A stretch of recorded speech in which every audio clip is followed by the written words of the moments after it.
What's going on, everybody? Welcome back to another banger video. As usual, my name is James with Top Class Detail, and I hope you guys are having a blessed and wonderful day as usual. With that being said, today I have a different video for you guys. I'm going to be bringing you a bit of a story time in regards to one client that tried to sue me. So yes, you heard it correctly. We dropped a video, we went over there, we filmed some of his cars and the detail job that we did. Shortly after, he called me very furious, very upset, threatened to take legal action, and today I'm going to run you guys through that entire thing, as well as get your opinion on how you may have addressed the situation yourself, or how you may go about things if this was you in my position. So with that being said, stay tuned. Don't forget to drop a like on the video, comment down below anything you enjoyed or any other future video ideas you have. Follow us on Instagram at Top Class Detail, and stay tuned for the rest of the video.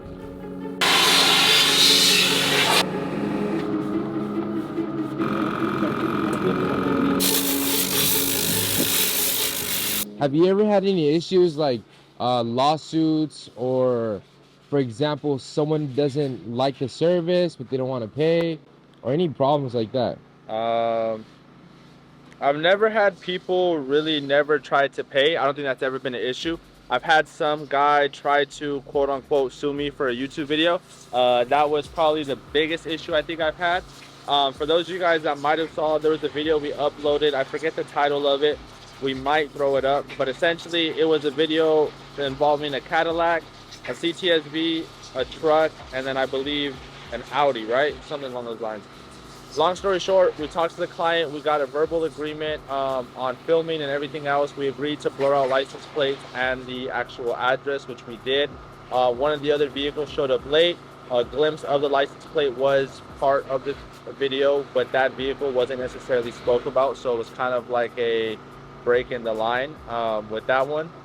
And essentially he went, called me, made a big deal about it. We had to eventually private the video and take it down.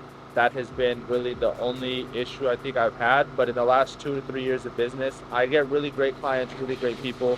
I never really tend to have many issues, if I'm being quite honest with you. So like personally, if you ask me, I don't know exactly why it went to those measures. I will tell you though, I feel like it had a bit to do with when we were booking appointments, he wouldn't fully disclose everything he wanted to get done to the vehicle. For example, some of you might have people who are like, oh yeah, can I book an appointment for a Honda Accord? You book them in, you show up, and then they're like, oh yeah, I want to do a headlight restoration, a full detail, a ceramic coating, and this and that. And it doesn't work like that because we are fully mobile, so we're only able to carry what it is that we have room for, as well as what we're going to use for those jobs. So with that being said, I feel like we went a bit of back and forth. Sometimes there was 2 separate appointments where he didn't fully disclose everything he wanted to do, but also during that time the van was out when it got hit in the body shop, so I also didn't fully have access to all of my usual tools, materials, and everything it is that I'm used to using. So I feel like with that little back and forth, and then him just being as picky as he is with the video and almost just wanting a reason, that was just all he needed to really blow up and kind of turn nothing into something. I completely understand from his point of view to a certain extent, but at the end of the day, when we fully disclosed everything, we had an agreement. He could have been a lot more respectful about it, especially the way I went about it. He just tried to belittle me and treat me like a kid, and at that point I have no respect for that, and I'm not going to allow that in my own business. So what did he ask for, and what got you out of that situation? He just wanted the video deleted, and I told him I'm not going to delete the video, that I'm just going to agree to what we said, which was no license plate, and re-upload the video. And then I don't think he liked that, but at that point, like I said, he wasn't being respectful, so I didn't really care anymore. It was a matter of, we already had an agreement. The agreement was no license plate, the video's good. So if that's the case, that's what we'll do, and that was the plan. And then eventually that's when he started to try to threaten me and go back and forth in regards of bringing lawyers and different things, which I have no issue with.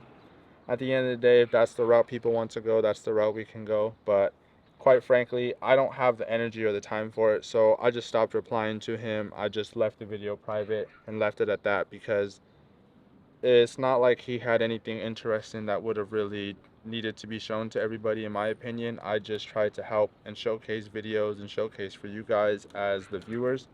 But at the end of the day, everything I do is my own choice. I don't have to post his cars. I don't have to do anything like that. So I made the decision to just private it, leave it at that, and kind of just avoid the whole situation as a whole. So I don't know about you guys who run your own business. Do you guys have those type of clients? Have you ever came across someone that didn't want to pay you for a job? They maybe tried to haggle you down your price, or even like talk down on you because maybe you're young, you're an entrepreneur, you're doing your own business.